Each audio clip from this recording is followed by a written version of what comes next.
Matthew Henry's Commentary on the Whole Bible. An exposition, with practical observations, of the Book of Job. Chapter 16. This chapter begins Job's reply to that discourse of Eliphaz, which we had in the foregoing chapter. It is but the second part of the same song of lamentation with which he had before bemoaned himself, and is set to the same melancholy tune. 1. He upbraids his friends with their unkind usage of him, verses 1 to 5. 2. He represents his own case as very deplorable upon all accounts, verses 6 to 16. 3. He still holds fast his integrity, concerning which he appeals to God's righteous judgment from the unrighteous censures of his friends, verses 17 to 22. Job 16 verses 1 to 5. Both Job and his friends took the same way that disputants commonly take, which is to undervalue one another's sense and wisdom and management. The longer the saw of contention is drawn, the hotter it grows, and the beginning of this sort of strife is as the letting forth of water, therefore leave it off before it be meddled with. Eliphaz had represented Job's discourses as idle and unprofitable, and nothing to the purpose, and Job here gives his the same character. Those who are free in passing such censures must expect to have them retorted. It is easy, it is endless, but cui bono, what good does it do? It will stir up men's passions, but will never convince their judgments, nor set truth in a clear light. Job here reproves Eliphaz. 1. For needless repetitions, verse 2. I have heard many such things. You tell me nothing but what I knew before, nothing but what you yourselves have before said. You offer nothing new, it is the same thing over and over again. This Job thinks as great a trial of his patience as almost any of his troubles. The inculcating of the same things thus by an adversary is indeed provoking and nauseous, but by a teacher it is often necessary, and must not be grievous to the learner, to whom precept must be upon precept, and line upon line. Many things we have heard which it is good for us to hear again, that we may understand and remember them better, and be more affected with them and influenced by them. 2. For unskillful applications. They came with a design to comfort him, but they went about it very awkwardly, and, when they touched Job's case, quite mistook it. Miserable comforters are you all, who, instead of offering anything to alleviate the affliction, add affliction to it, and make it yet more grievous. The patient's case is sad indeed when his medicines are poisons, and his physicians his worst disease. What Job says here of his friends is true of all creatures, in comparison with God, and, one time or other, we shall be made to see it and own it, that miserable comforters are they all. When we are under convictions of sin, terrors of conscience, and the arrests of death, it is only the blessed Spirit that can comfort effectually. All others, without him, do it miserably, and sing songs to a heavy heart, to no purpose. 3. For endless impertinence. Job wishes that vain words might have an end, verse 3. If vain, it were well that they were never begun, and the sooner they are ended the better. Those who are so wise as to speak to the purpose will be so wise as to know when they have said enough of a thing, and when it is time to break off. 4. For causeless obstinacy. What emboldeneth thee, that thou answerest? It is a great piece of confidence, and unaccountable, to charge men with those crimes which we cannot prove upon them, to pass a judgment on men's spiritual state upon the view of their outward condition, and to re-advance those objections which have been again and again answered, as Eliphaz did. 5. For the violation of the sacred laws of friendship, doing by his brother as he would not have been done by, and as his brother would not have done by him. This is a cutting reproof, and very affecting, verses 4 and 5. 1. He desires his friends, in imagination, for a little while, to change conditions with him, to put their souls in his soul's stead, to suppose themselves in misery like him, and him at ease like them. This was no absurd or foreign supposition, but what might quickly become true in fact. So strange, so sudden, frequently, are the vicissitudes of human affairs, and such the turns of the wheel, that the spokes soon change places. Whatever our brethren's sorrows are, we ought by sympathy to make them our own, because we know not how soon they may be so. 2. He represents the unkindness of their conduct towards him, by showing what he could do to them if they were in his condition. I could speak as you do. It is an easy thing to trample upon those that are down, and to find fault with what those say that are in extremity of pain and affliction. I could heap up words against you, as you do against me, and how would you like it? How would you bear it? 3. He shows them what they should do, by telling them what in that case he would do. Verse 5, I would strengthen you, and say all I could to assuage your grief, but nothing to aggravate it. It is natural to sufferers to think what they would do if the tables were turned. But perhaps our hearts may deceive us, we know not what we should do. We find it easier to discern the reasonableness and importance of a command when we have occasion to claim the benefit of it than when we have occasion to do the duty of it. See what is the duty we owe to our brethren in their affliction. 1.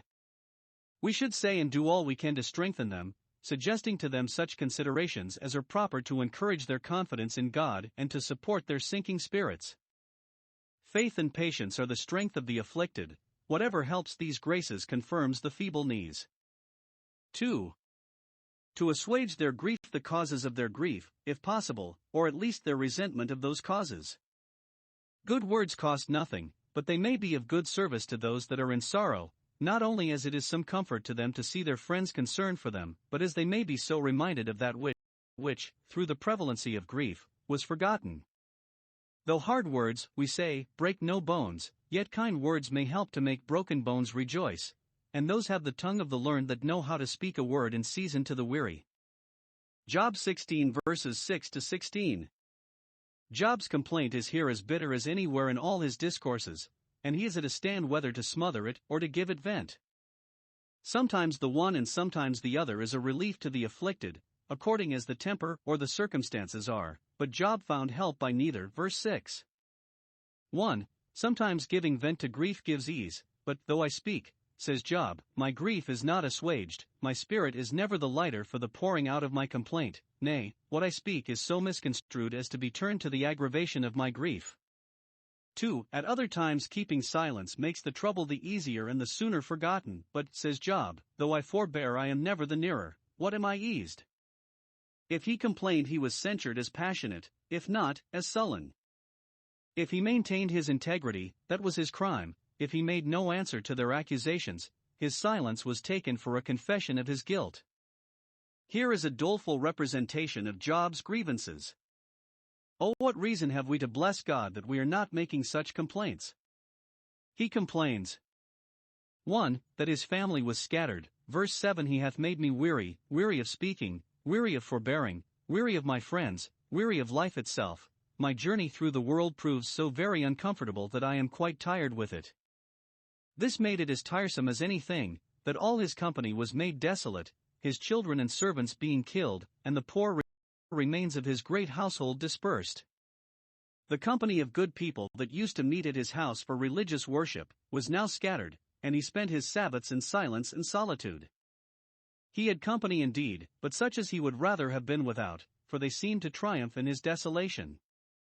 If lovers and friends are put far from us, we must see and own God's hand in it, making our company desolate. 2. That his body was worn away with diseases and pains, so that he had become a perfect skeleton, nothing but skin and bones. Verse 8.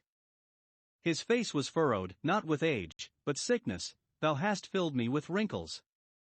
His flesh was wasted with the running of his sore boils, so that his leanness rose up in him, that is, his bones, that before were not seen, stuck out. Chapter 33 verse 21.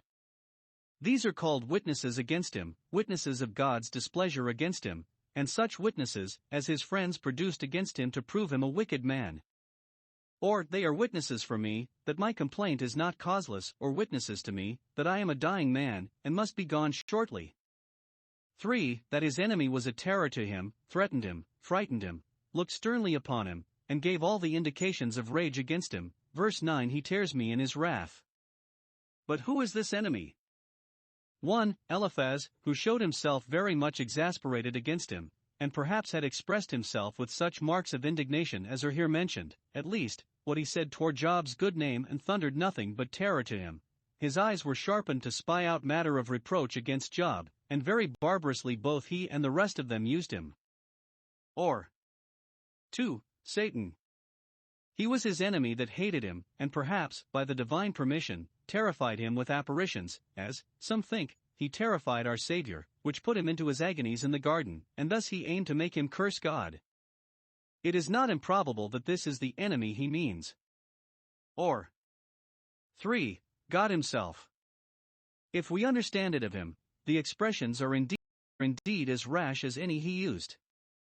God hates none of his creatures, but Job's melancholy did thus represent to him the terrors of the Almighty, and nothing can be more grievous to a good man than to apprehend God to be his enemy. If the wrath of a king be as messengers of death, what is the wrath of the King of Kings? For that all about him were abusive to him, verse 10. They came upon him with open mouth to devour him, as if they would swallow him alive, so terrible were their threats, and so scornful was their conduct to him. They offered him all the indignities they could invent, and even smote him on the cheek, and herein many were confederate. They gathered themselves together against him, even the abjects, Psalm 35 verse 15. Herein Job was a type of Christ, as many of the ancients make him. These very expressions are used in the predictions of his sufferings, Psalm 22 verse 13, they gaped upon me with their mouths, and Micah 5 verse 1, they shall smite the judge of Israel with a rod upon the cheek, which was literally fulfilled, Matthew 26 verse 67. How were those increased that troubled him? 5. That God, instead of delivering him out of their hands, as he hoped, delivered him into their hands, verse 11 he hath turned me over into the hands of the wicked. They could have had no power against him if it had not been given them from above. He therefore looks beyond them to God who gave them their commission, as David did when Shimei cursed him, but he thinks it strange, and almost thinks it hard, that those should have power against him who were God's enemies as much as his. God sometimes makes use of wicked men as his sword to one another, Psalm 17 verse 13, and his rod to his own children, Isaiah 10 verse 5.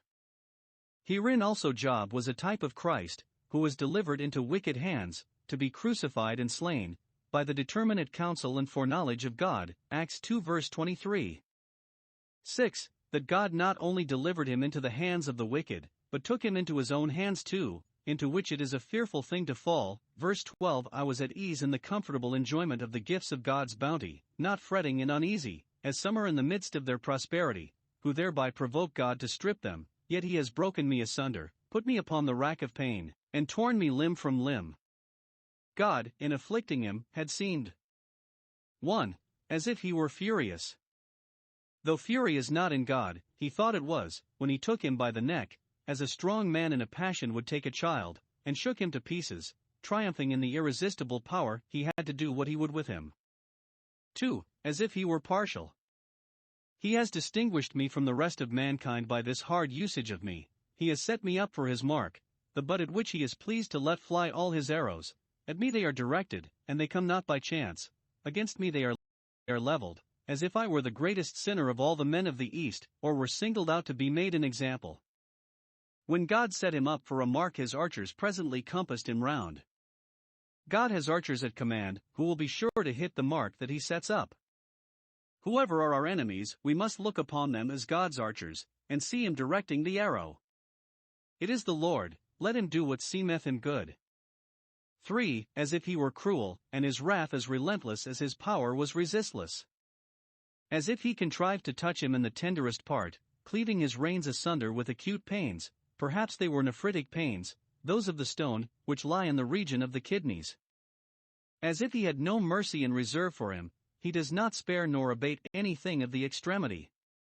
And as if he aimed at nothing but his death, and his death in the midst of the most grievous tortures, he pours out my gall upon the ground, as when men have taken a wild beast, and killed it, they open it, and pour out the gall with a loathing of it.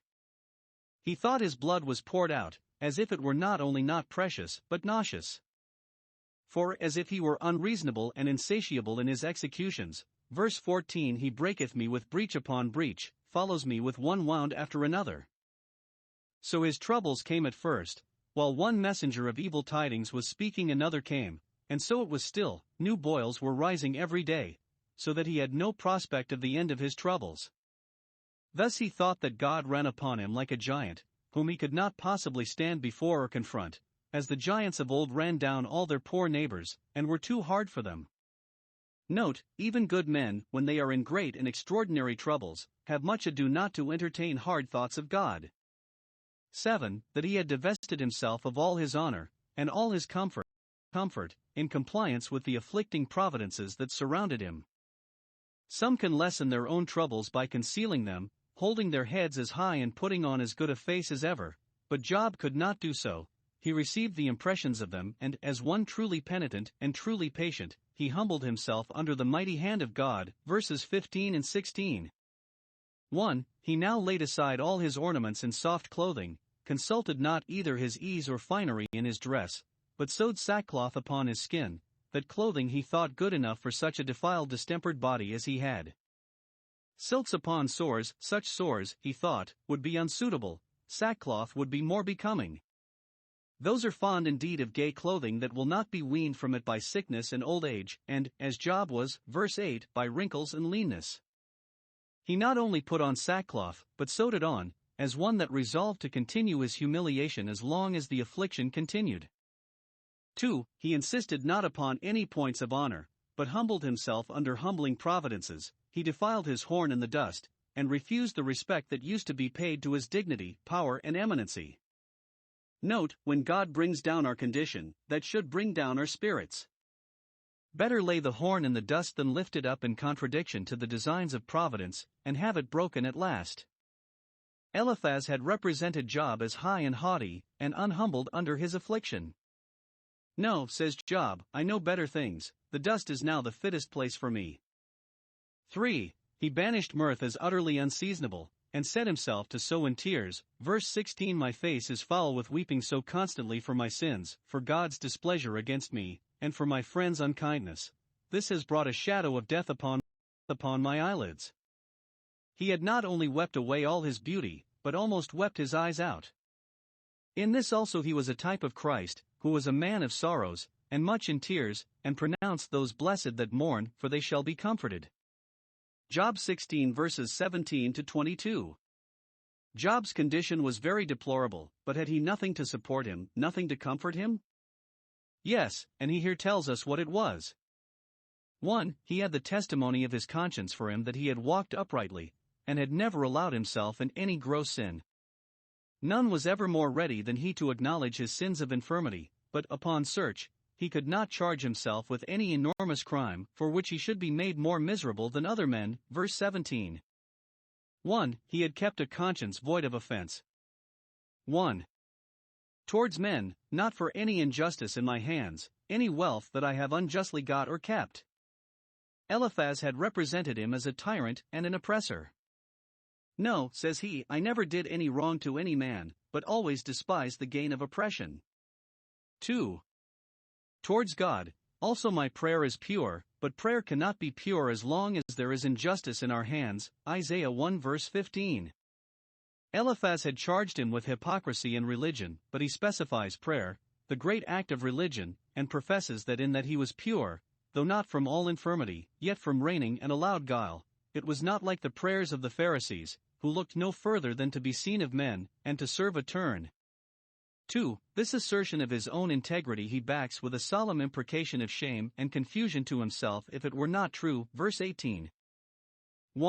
1. If there were any injustice in his hands, he wished it might not be concealed. O earth, cover thou not my blood, that is, the innocent blood of others, which I am suspected to have shed. Murder will out, and let it, says Job, if I have ever been guilty of it. Genesis 4 verses 10 and 11. The day is coming when the earth shall disclose her blood. Isaiah 26 verse 21, and a good man is far from dreading that day. 2. If there were any impurity in his prayers, he wished they might not be accepted. Let my cry have no place. He was willing to be judged by that rule. If I regard iniquity in my heart, the Lord will not hear me. Psalm 66 verse 18. There is another probable sense of these words, that he does hereby, as it were, lay his death upon his friends, who broke his heart with their harsh censures, and charges the guilt of his blood upon them, begging of God to avenge it, and that the cry of his blood might have no place in which to lie hid, but might come up to heaven and be heard by him that makes inquisition for blood. 2. He could appeal to God's omniscience concerning his integrity. Verse 19. The witness in our own bosoms for us will stand us in little stead if we have not a witness in heaven for us too, for God is greater than our hearts, and we are not to he our own judges. This therefore is Job's triumph, my witness is in heaven.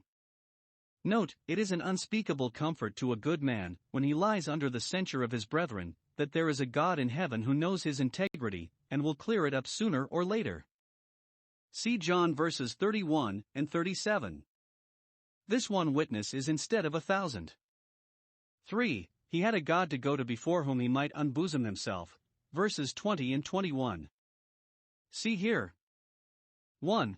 How the case stood between him and his friends. He knew not how to be free with them, nor could he expect either a fair hearing with them or fair dealing from them. My friends, so they call themselves, scorn me, they set themselves not only to resist me, but to expose me, they are of counsel against me, and use all their art and eloquence, so the word signifies, to run me down. The scorns of friends are more cutting than those of enemies, but we must expect them, and provide accordingly. 2. How it stood between him and God. He doubted not but that 1. God did now take cognizance of his sorrows, my eye pours out tears to God.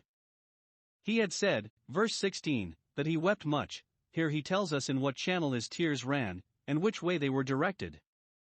His sorrow was not that of the world, but he sorrowed after a godly sort, wept before the Lord, and offered to him the sacrifice of a broken heart. Note, even tears, when sanctified to God, give ease to troubled spirits, and, if men slight our grief, this may comfort us, that God regards them. 2. That he would in due time clear up his innocency, verse 21. Oh, that one might plead for a man with God. If he could but now have the same freedom at God's bar that men commonly have at the bar of the civil magistrate, he doubted not but to carry his cause, for the judge himself was a witness to his integrity. The language of this wish is like that in Isaiah 50 verses 7 and 8, I know that I shall not be ashamed, for he is near that justifies me. Some give a gospel sense of this verse, and the original will very well bear it, and he will plead, that is, there is one that will plead, for man with God, even the Son of Man for his friend or neighbor. Those who pour out tears before God, though they cannot plead for themselves, by reason of their distance and defects, have a friend to plead for them, even the Son of Man, and on this we must bottom all our hopes of acceptance with God. 4. He had a prospect of death which would put a period to all his troubles. Such confidence had he towards God that he could take pleasure in thinking of the approach of death, when he should be determined to his everlasting state, as one that doubted not, but it would be well with him then, when a few years have come, the years of number which are determined and appointed to me, then I shall go the way whence I shall not return. Note. 1. To die is to go the way whence we shall not return. It is to go a journey, a long journey, a journey for good and all, to remove from this to another country, from the world of sense to the world of spirits. It is a journey to our long home. There will be no coming back to our state in this world nor any change of our state in the other world. 2. We must all of us very certainly, and very shortly, go this journey, and it is comfortable to those who keep a good conscience to think of it, for it is the crown of their integrity.